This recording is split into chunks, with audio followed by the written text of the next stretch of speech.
স্বাগত সবাইকে। জৈব যৌগের নামকরণের ক্ষেত্রে আমরা বিভিন্ন ধরনের প্যারা অনুভব করে থাকি।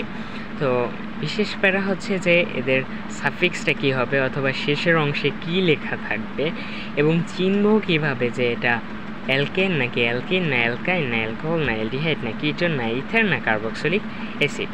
সো সেটার জন্য একটা চার্ট আমি সংক্ষেপে উপস্থাপন করেছি। তো প্রথম হচ্ছে কিভাবে চিনব যে এটা অ্যালকেন। অ্যালকেন চেনার উপায় হচ্ছে একক বন্ধন থাকবে, সব পুরো যৌগে শুধুমাত্র একক বন্ধন থাকবে। অনেক সময় এরকম থাকতে পারে যে দ্বিবন্ধন থাকতে পারে। দ্বিবন্ধন থাকলে কি হবে? দ্বিবন্ধন থাকলে হবে অ্যালকিন, ত্রিবন্ধন থাকলে হবে অ্যালকাইন। সো অ্যালকিন কাইন এই ধারণাগুলো খুব সহজ, একক বন্ধন, দ্বিবন্ধন এবং ত্রিবন্ধন। এবং নামের শেষে অ্যালকেনের জন্য এন, অ্যালকিনের জন্য ইন, অ্যালকাইনের জন্য আইন ব্যবহৃত হবে। তারপর আসি অ্যালকোহলের হচ্ছে ওএস থাকবে। কিভাবে চিনব?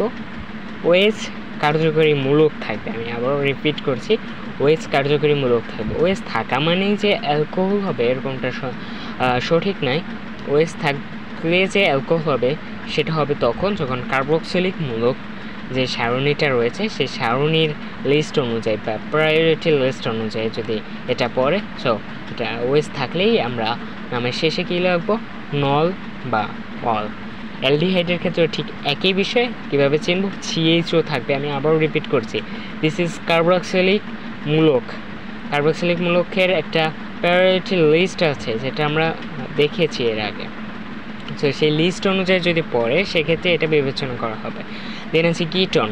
কিটনের কী যোগ করবো? নোন বা অন, যেমন কিটানন, ইটানন, এই টাইপের আর কি। কীভাবে চিনব? সি এবং ও থাকবে দ্বিবন্ধনের মাধ্যমে। এবার ইথারে আছে অ্যারন, মিথক্সি, ইথক্সি, প্রোপক্সি এভাবে যুক্ত হয়। কীভাবে বুঝবো? অ্যালকাইল মূলকটা রয়েছে তার সাথে, আর কার্বক্সিলিক অ্যাসিড হচ্ছে ওইক অ্যাসিড, বোঝানো হয়েছে COH।